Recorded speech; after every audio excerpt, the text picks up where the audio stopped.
Hey guys, welcome back. I want to go ahead and give you a walkthrough of the undated digital teacher planner portrait style.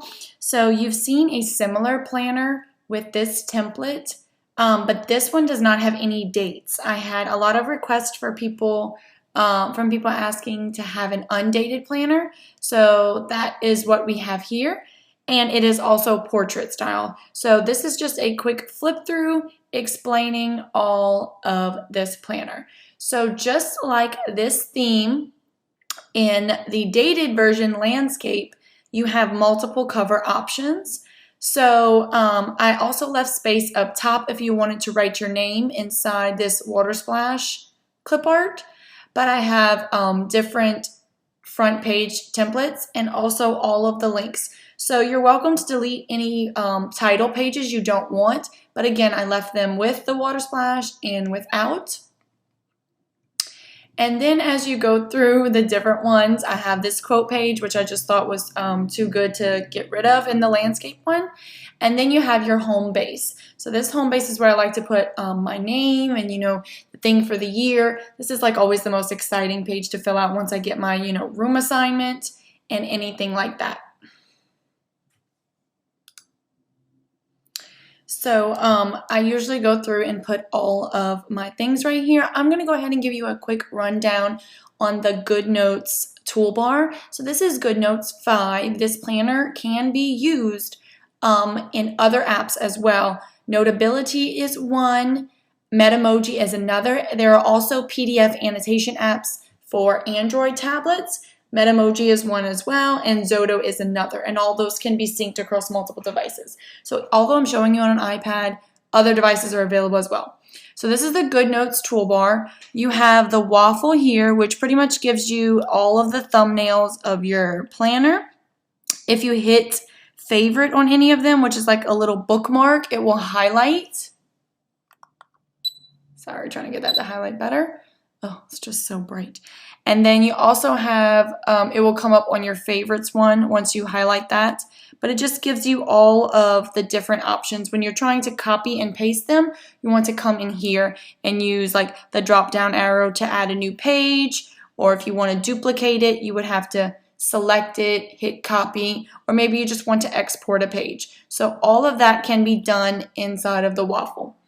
Up top, they have the search button, which is great when you're trying to search for a certain student's name or maybe a certain lesson. I don't think I wrote anything in this planner yet.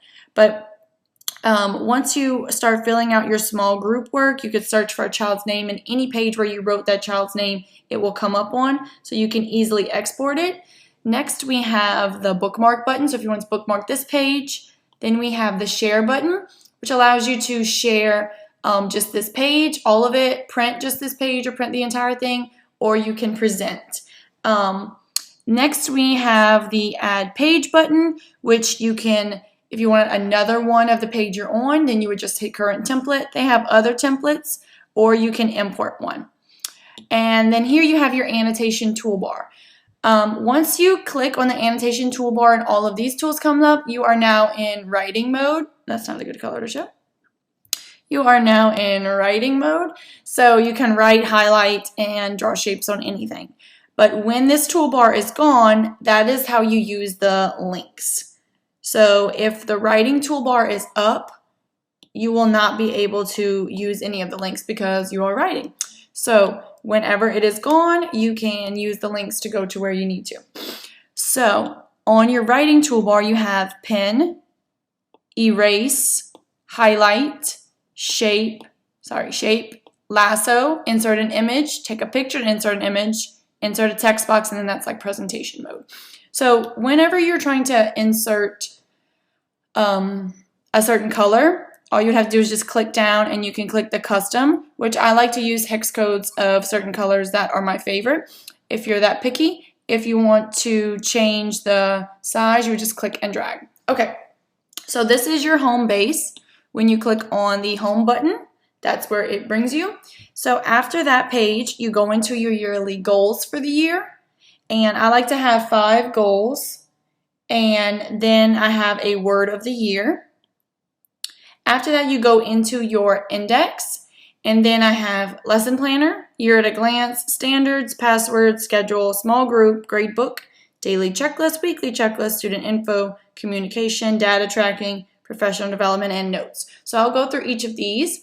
So the lesson planner option, since this is portrait style, I was limited to the amount of columns I could fit without jeopardizing the quality, but I was able to get a couple of different options. So this is one with the 3 columns and the 5 days. This is another with 4 columns with the 5 days. And then I was able to squeeze in 5 columns for the 5 days along with 5 going down the side. I also have 4 going down the side. And then I have this one with 3. So there are different options, and again, you can just copy the page that you want. I didn't want to put these behind every single week because the document would have been like 500 pages. So you can copy it and just insert it somewhere else. And again, you would do that by using the waffle toolbar, and this is the one and this is the one we're on. It's hard to see in this video, but it's actually highlighted. You would hit select and then just copy it. So that way you can go wherever you want it and paste it and it would be there, no big deal. Okay, after lesson plans, we have the year at a glance.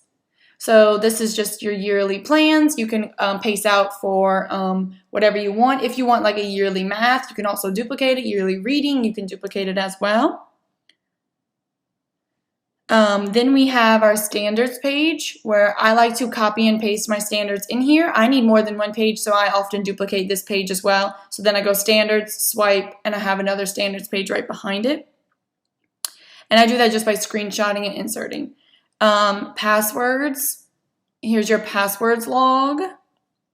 Then we have a schedule where you can insert an image of your schedule. You can write your schedule. And then right after that, we have a special schedule because my students don't go to the same specials every day. Sometimes they go to library, sometimes they go to computer lab.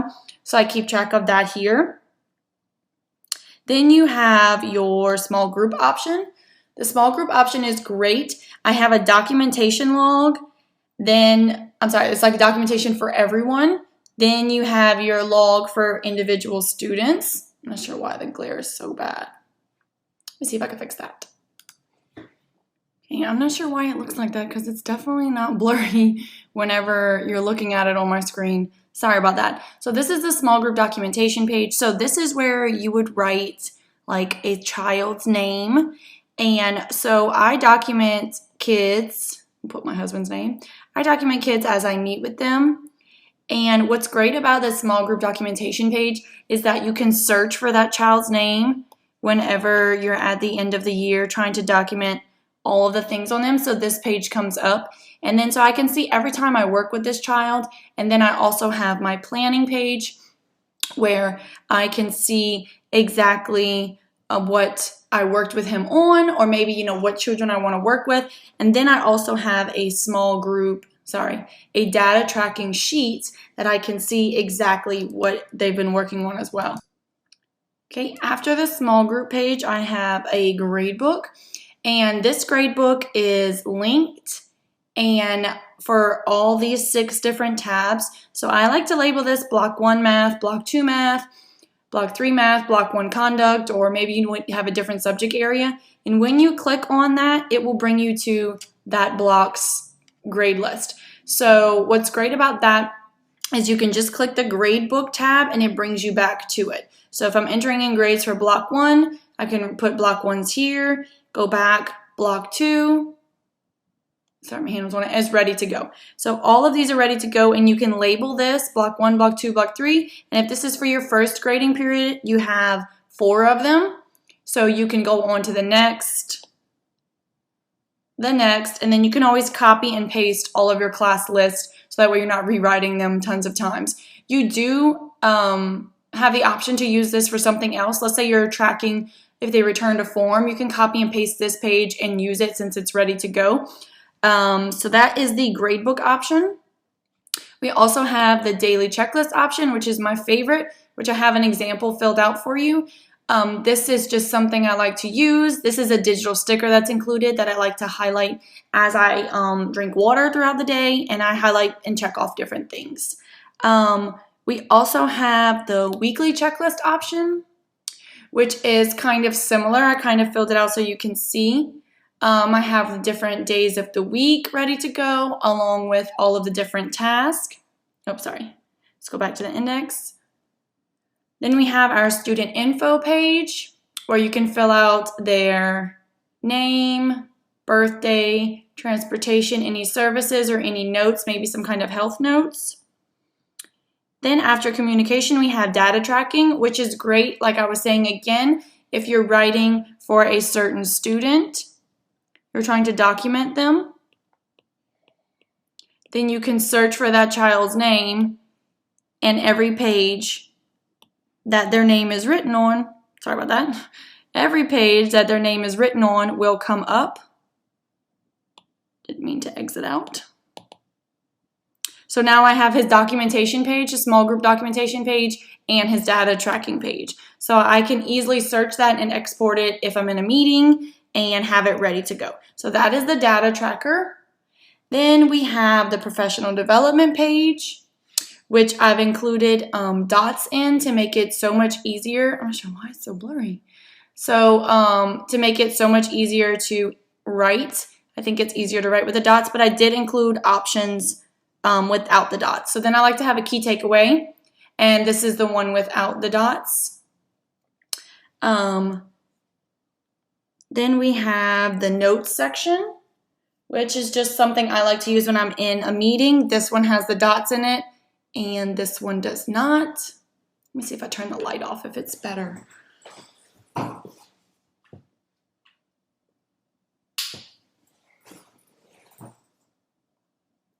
Okay, if you go back to the index, that is everything that's on the index. So this is like an easy way for you to see what exactly is on it and all the different things. So now we're going to move on to the tabs along the side. We do have all of the months from July to June.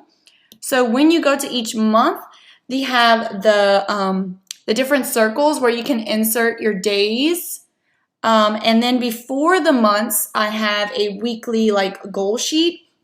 So that way you can easily see what things you want to set up for the day. For the month. So I like to have goals, events and holidays, and then I like to have a word for the month. So then you can easily see, I think in August I started putting, yes. So I wrote the dates in for August, ready to go. So that way you can have them. But again, this is undated, so you can use it again the next year if you wish. After your monthly tab, you go into your weekly pages. And again, I put the circles so you can put your dates.